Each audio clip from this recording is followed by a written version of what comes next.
What's up, everybody? Bill Tendo here today to give you Beatdown on Breath of the Wild. Now, let me say, first of all, sorry for the lack of content on the Bill Tendo personal channel. I have had a tremendous amount of time and energy spent on the Arcade Cabinet podcast. I'm going to try to post more content here more regularly, as I've been slacking off on that a lot. That doesn't mean I'm backing off of Arcade Cabinet, YouTube, Instagram, the weekly podcast, any of that. I put a lot of hours and a lot of work into that every week, and I very much enjoy it. It is one of the best projects I've ever been involved in my entire life, and I'm very, very happy with it as we continue to grow. We're available on every major platform, from Spotify, iHeartRadio, Apple Podcasts, Google Podcasts, even video streaming on Roku under the Nius Media channel, which is Nious. So add that, and you can watch the Arcade Cabinet crew on video, and it's interesting. We all do our best to be entertaining and informed, and have a good discussion about our weekly topic. So anyway, let's talk about Breath of the Wild. So, like a lot of people, most people probably, I have done multiple playthroughs of Breath of the Wild now. First playthrough I did on Nintendo Switch, of course, again, like most people, and I very much enjoyed it. And then a few months back, I decided to give the Wii U a try, not just the Breath of the Wild on Wii U, but Wii U in general. So I went out and I got a Wii U. Of course, I got the Legend of Zelda Wind Waker edition because that's what fits me. And I love Legend of Zelda. So I got the Wii U and pleasantly surprised. I want to do a whole video on just the Wii U. A severely underrated console, one of my favorites of all time in a very, very short period of time. But Breath of the Wild. So let me just say that I very much enjoyed this game. I do have a couple small issues with it, nothing major, but overall, the gameplay is fantastic. I've played through fully twice now, with a third game played partially through, but stopped for some reasons. There's so much to see, so much to find. I have well over 150 hours in this game. I have well over 100 hours on my Switch run. I have well over 50 hours on this second full run. And let me tell you something, even spending 100 hours on that first run, I was finding a lot of things in my second run that I had no clue about on the first run. Hidden things, treasure chests, Korok seeds, obviously, and tons of other things. And other than the Korok seeds, I 100%ed my first run. I'm not going to 100% the Korok seeds. That's ridiculous. There's 900 of them, and there's no reward there except for a golden turd. So just didn't want to do it. As far as the gameplay mechanics go, they're great. I love the fact that you can climb pretty much anything, with exception. There are a few small exceptions. You can't really climb too well on divine beasts, and you can't really climb too well on ancient shrines because it's granite or marble or whatever. And stylistically, it works. I love the climbing mechanic. I think it's very smart that they had the stamina wheel, especially for climbing, because if you're climbing a long distance, of course you're going to get tired. That gives a little bit more realism to me.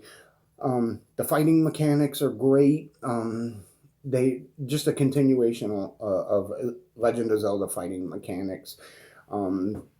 There are a couple additions to that, and I love the fact that you can mismatch armor for different set bonuses and stuff like that. There's just so much involved. I like that there's hundreds of dishes you can cook. As a matter of fact, I kind of want to do a video because I found a secret recipe book scattered throughout Hyrule.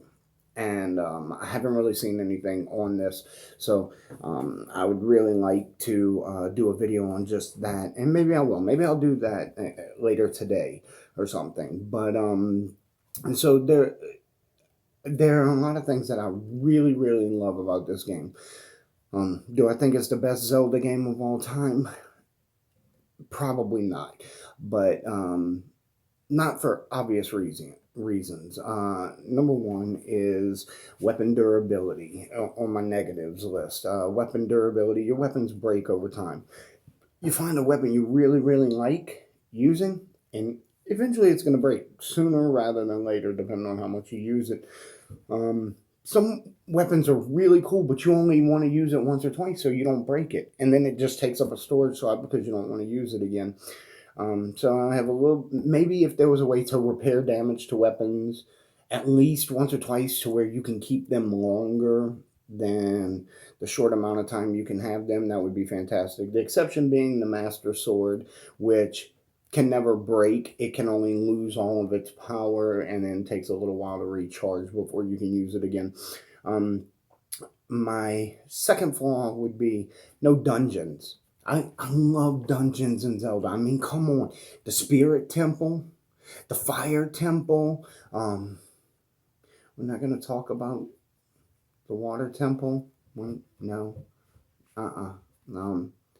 But the bottom of the well, whatever. It they're lacking. We have the Divine Beasts in this one, which is you have 4 of them. We only have four temples in Majora's Mask, but that was great because of the way they were set up. You were able to run through those 4 temples multiple times, doing things that you didn't get to do the first time because of the time limit. This is not like that. The Divine Beasts are small. You could figure out any Divine Beast and finish it within an hour with no problem whatsoever. To me, something's lacking in that department, and I really hope Breath of the Wild 2 introduces dungeons. And I've thought of multiple ways they can do so, because you don't really access too much of underground of Hyrule in Breath of the Wild. So why in Breath of the Wild 2 you can find access to the underworld? It could be a whole cave system with temples and everything underground that whatever if they incorporate real dungeons into Breath of the Wild 2, that will be amazing. Because I very much missed the dungeons in this game. The one other problem I have with the game, and this one's a little bit meta, I guess, but if you've played all the way through Breath of the Wild, or you've even played halfway through it, if you took Ocarina of Time and you remove Zelda and Link from Ocarina of Time and replace Ganon with a generic bad guy, it still feels like Zelda, like a Legend of Zelda game. Like it exists in Hyrule.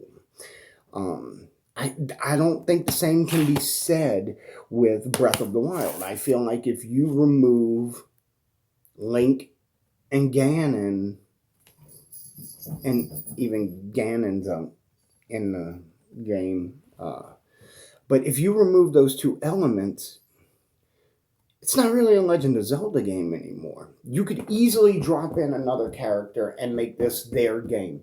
I'm a huge fan of Dark Cloud. I talk about it often. You could drop Tone in this game, and this could be called Dark Cloud, the Calamity, or whatever, Dark Cloud Breath of the Wild. It would still work in that fashion. I feel like something was missing to make it really lock in there and be a definitive Legend of Zelda game like Ocarina of Time or Twilight Princess, Majora's Mask, Wind Waker. There were just so many elements that even if you remove your 3 main characters, it's still a Legend of Zelda game. The whole game reeks of Zelda, whereas this one, it's a beautiful open world, but the characters could be replaced to make it another game, and to me that's a downside. Overall, you know, okay, so I love the gameplay. The fights are great. It bothers me a little bit. The divine beasts. Three of them are super easy, and I have like knocked through them with 0 damage. And then I did take a hit with Thunderblight Ganon on my second run through, just out of sheer stupidity. And I'm not a fantastic gamer. I don't ever want to come off as arrogant and say, "Hey, I'm really good," because I'm not. I'm not good at any game. I just enjoy playing games. But and that poses to me, if I can knock out 3 of the 4 uh, blights, taking no damage, maybe they're a little bit too easy. Ganon himself was tremendously easy. The first time I fought Ganon was by accident. I was exploring Hyrule Castle, and I went into the room where he was, and it was like 5:30 in the morning. I was up, and I was playing the Switch in bed, and my wife was like, "What are you doing?" I'm like, "Uh-oh, I think I just triggered the Ganon fight," and it took me like 7 to 10 minutes, and no problem at all to beat Ganon. I'd like to see some tougher bosses. I enjoy the overworld bosses in this. I I don't like the stone taluses. Those are a little difficult for me. My son has no problem with the talus. But to me, that makes a great enemy. Even after I play the hell out of the game, I have no problem with roving guardians, but a stone talus takes me a while to beat him. To me, that's good. I don't want to one-shot everybody I've fought. I've overgrinded games and then one-shot at the final boss, and leaves you feeling unsatisfied, and it makes the game feel weak. But that's not the case here. Like, you don't really overgrind to get to one of the bosses. I just don't think the bosses were exceptionally strong. I don't think they were exceptionally difficult. Their maneuvers are not hard to figure out, so it leaves something to be desired. Let's get a little bit more of a challenge there with the bosses. Overall, I'm gonna say the game is probably an 8.5 out of 10. I would say that's a solid rating. 8.5 out of 10. It's a great game. It's one of the most beautiful games I've ever played. I do have a couple issues with it. I don't think it's perfect, but I also think it's things that can be definitely improved upon. And hopefully Nintendo's listening to people. Not myself, I'm not that arrogant, but maybe some other people with bigger voices have voiced similar concerns, and Nintendo's listening for Breath of the Wild too. All right, guys, so that's about it. Like and subscribe. Holla at your boy. See y'all later.